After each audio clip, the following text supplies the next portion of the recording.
लद्दाख के स्टूडेंट्स की क्वेरीज थी, मुझे कॉल्स आए, ईमेल्स भी आए, व्हाट्सएप मैसेजेस भी आए और सोशल मीडिया पे भी क्वेरीज थी स्टूडेंट्स की। They wanted extension. जो स्कॉलरशिप है हमारे स्टूडेंट्स लद्दाख के लिए, मिनिस्ट्री ऑफ ट्रैवल अफेयर्स का स्कॉलरशिप जो है पोस्ट मैट्रिक स्कॉलरशिप, उसका लास्ट डेट 31 दिसंबर था on the portal. Government of India का पोर्टल है, नेशनल स्कॉलरशिप पोर्टल। तो स्टूडेंट्स का रिक्वेस्ट था कि कुछ कारण उनका डिले हो गया, आधार लिंकिंग नहीं है, फ़ोन नंबर और वो मैचिंग नहीं है, तो they wanted some extension in the dates. So हम लोगों ने मिनिस्ट्री ऑफ ट्राइबल अफेयर्स से टेक इट अप किया and they were kind enough to accede to our demands और they had increase the dates, they had extended the dates. अब 15 जनवरी तक बच्चे एप्लीकेशंस अपना नेशनल स्कॉलरशिप पोर्टल पे apply कर सकते हैं। तो मेरा रिक्वेस्ट स्टूडेंट से ये रहेगा कि टाइमली अप्लाई करें, लास्ट डेट का वेट ना करें। कई बार लास्ट डेट में बहुत रश रहता है। So today is 5th, so 10 days है, अगले एक हफ्ते में आप लोग अप्लाई कर लें। इस बार हम स्टूडेंट से कह रहे हैं कि ट्राइबल अफेयर्स का स्कॉलरशिप अप्लाई करें क्योंकि माइनॉरिटी अफेयर्स का अभी तक पोर्टल खुला नहीं है। सो हमारे students because they are eligible under minorities as well as tribal, तो अभी ट्राइबल का पोर्टल क्योंकि एक्टिवेट हो गया है, kindly apply for that, it's a very good scholarship. और पिछले साल भी अराउंड 9,000 स्टूडेंट्स ने अप्लाई किया था एंड दे गॉट थ्रू। तो इस बार अभी तक हमें ऑलरेडी 11,000 एप्लीकेशन आ चुके हैं अंडर ट्राइबल अफेयर्स। तो और जो स्टूडेंट्स हैं जो अभी तक अप्लाई नहीं कर पाए वो काइंडली अप्लाई करें। सेकेंड इशू था, लास्ट ईयर कुछ डिडुप्लीकेशन का इशू हुआ था। मैं चाहूंगी कि इस साल हमारे कोई स्टूडेंट्स गलती ना करें। जब आप अप्लाई करते हैं स्कॉलरशिप के लिए, you are eligible to apply only for one scholarship. जैसे प्राइम मिनिस्टर PM-SSS स्कॉलरशिप जो बच्चों ने एलिजिबल थे, जिनको वो स्कॉलरशिप मिला है, काइंडली वो लोग गलती से भी NSP या नेशनल स्कॉलरशिप पोर्टल पे दोबारा अप्लाई ना करें, क्योंकि लास्ट ईयर हमें बच्चों को बहुत चैलेंजेस फेस करने पड़े थे जिन्होंने 2 स्कॉलरशिप के लिए अप्लाई किया था। That is illegal also. और कई बार कई एजेंसीज कॉलेजेस को डिबार किया है इस बार PM-SSS से, क्योंकि उन्होंने स्टूडेंट्स को 2 स्कॉलरशिप्स के लिए सैंक्शन किया था। तो रिक्वेस्ट है कि अगर PM-SSS के अंडर ऑलरेडी आप लोग स्कॉलरशिप ले रहे हैं तो ट्राइबल अफेयर्स के स्कॉलरशिप में अप्लाई ना करें। मैम, इसके लिए इनकम सर्टिफिकेट जरूरी है? यस। ट्राइबल अफेयर्स के लिए आई थिंक अराउंड 3 लाख का एनुअल इनकम लिमिट है। PM-SSS में 1 लाख एनुअल इनकम रहता है, इसलिए हमारे ज्यादा स्टूडेंट्स एलिजिबल रहते हैं। सो ट्राइबल अफेयर्स के अंदर एनुअल इनकम अभी तक 3 लाख है, माइनॉरिटी में 2.5 या around the same 2.5 to 3 lakh annual income. So अगर एनुअल इनकम, आपको ये सारे डॉक्यूमेंट्स तो अपलोड करने पड़ेंगे, that has to be ensured because this is for students who are in economically जो थोड़े वीक है उनके लिए स्कॉलरशिप है। It's a very good scholarship. Up to 6 lakh आपका फीस रियम्बर्स हो जाता है and then you get hostel के लिए डेली अलाउंस आपको मिलता है, monthly allowance. So it's a good scholarship for our students. Ma'am, जो प्राइवेट स्कूल्स में पढ़ रहे क्या वो भी अप्लाई कर सकते हैं स्कॉलरशिप? देखिए, प्री मैट्रिक स्कॉलरशिप पहले होता था क्लास 6 ऑनवर्ड्स, अब उसको रोक दिया गया क्योंकि राइट टू एजुकेशन में every child is eligible for education. So अभी क्लास 9th और 10th के लिए ही एप्लीकेबल है, उसमें आप लोग अप्लाई कर सकते। These are recognized colleges, schools, you can apply for it. ITI के स्टूडेंट्स को भी हम लोग रिक्वेस्ट करते हैं हर बार, पोस्ट मैट्रिक में वो लोग भी अप्लाई कर सकते हैं, they are also eligible for this scholarship. तो इस बार सोशल वेलफेयर ऑफिस डिस्ट्रिक्ट के हैं, उन्होंने कैंपेन किया था।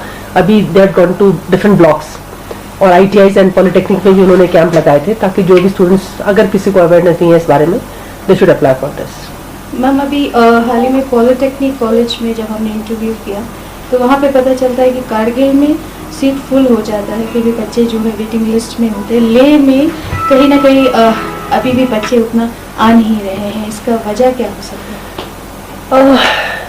देखिए, एक तो हम लोग भी ये हमारे लिए एक मेजर इशू रहा है। एक तो हम चाह रहे हैं कि हम शायद ऐसा कोई स्ट्रीम कोर्स ऑफर करें जो बच्चों को ज्यादा इंटरेस्ट लगेगा। सो अभी एक रिसेंटली कमेटी बनी थी पॉलिटेक्निक कॉलेज के लिए, हम लोगों ने कमेटी बनाई थी जो कौन सा हम कोर्स इंट्रोड्यूस करें। सो ऑटोमोबाइल इंजीनियरिंग, उसके लिए एक प्रपोजल आया था। देन मैकेनिकल इंजीनियरिंग, बोला ये 2 कोर्सेज अगर हम इंट्रोड्यूस करें तो शायद बच्चों को ज़्यादा इंटरेस्ट हो, क्योंकि जो टूरिज्म का कोर्स है पॉलिटेक्निक लेन में, अभी उसमें टेकर्स बहुत कम है। उसका एक रीज़न ये भी है कि देखिए, अब यूनिवर्सिटी ऑफ लद्दाख में भी टूरिज्म का कोर्स है, सो मल्टीपल जगह टूरिज्म के कोर्स ऑलरेडी है। सो पॉलिटेक्निक का हम लोग चाह रहे हैं कि हम एक टेक्निकल इंजीनियरिंग कोर्स स्टार्ट करें और हो सकता है बच्चे ज़्यादा इंटरेस्ट दिखाएं।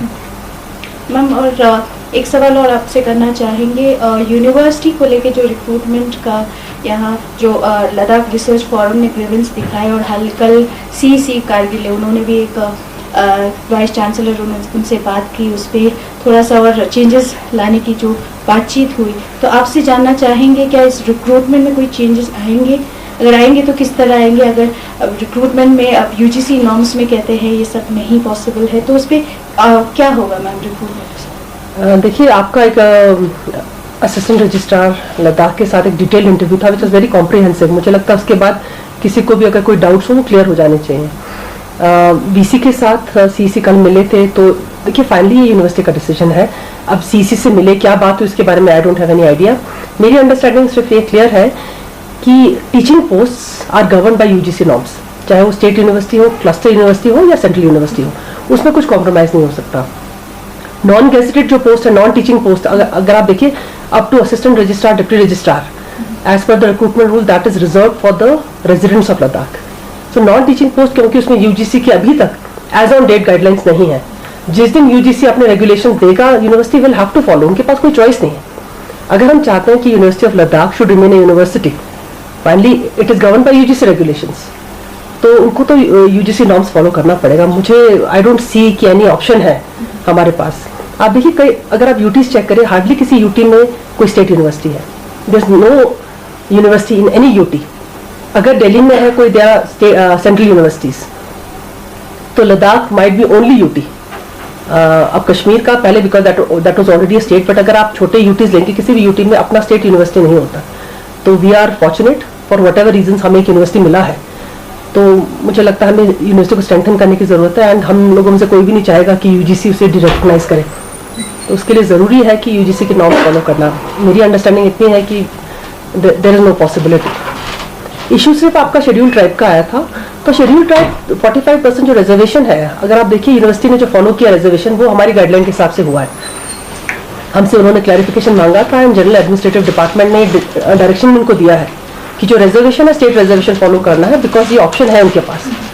तो इसलिए उन्होंने, जबकि सेंटर का रिजर्वेशन आप देखिए डिफरेंट होता है, तो स्टेट रिजर्वेशन फॉलो किया, 45% रिजर्वेशन फॉर शेड्यूल ट्राइब। और फ्रैंकली स्पीकिंग मुझे लगता नहीं है कि हमारे स्टूडेंट्स अनरिजर्व कैटेगरी में नहीं आएंगे। Once the selection is done, मुझे लगता है इवन अनरिजर्व कैटेगरी में हमारे स्टूडेंट्स आएंगे, because most of them are highly qualified. यहाँ पे अगर आप देखिए सेंट्रल यूनिवर्सिटीज में, दिल्ली यूनिवर्सिटीज में, जेएनयू, ऐसी यूनिवर्सिटीज में हमारे researchers, they are employees, they are teachers already. जब हम कह रहे हैं आईआईटीज में है, तो कहना कि लद्दाख में हमारे लोकल लोग अनरिजर्व कैटेगरी में नहीं आएंगे, दैट इज ऑल्सो अनफाउंडेड। और रिजर्व में वैसे भी उनका रिजर्वेशन है। सो आई सी, मुझे लगता है 50% से ज़्यादा जो सिलेक्टेड कैंडिडेट्स होंगे वो लद्दाख से होंगे। And finally we I think as a university हम सब चाहेंगे, पूरे लद्दाख के लोग चाहेंगे कि we get the best teachers possible. तो हमें बेस्ट टीचर्स मिलने चाहिए, वो चाहे लद्दाख से हो चाहे बाहर से, कि हमारे स्टूडेंट्स के लिए वही फ़ायदा है। यूनिवर्सिटी का मतलब ये 20 या 30 या 40 पोस्ट नहीं है।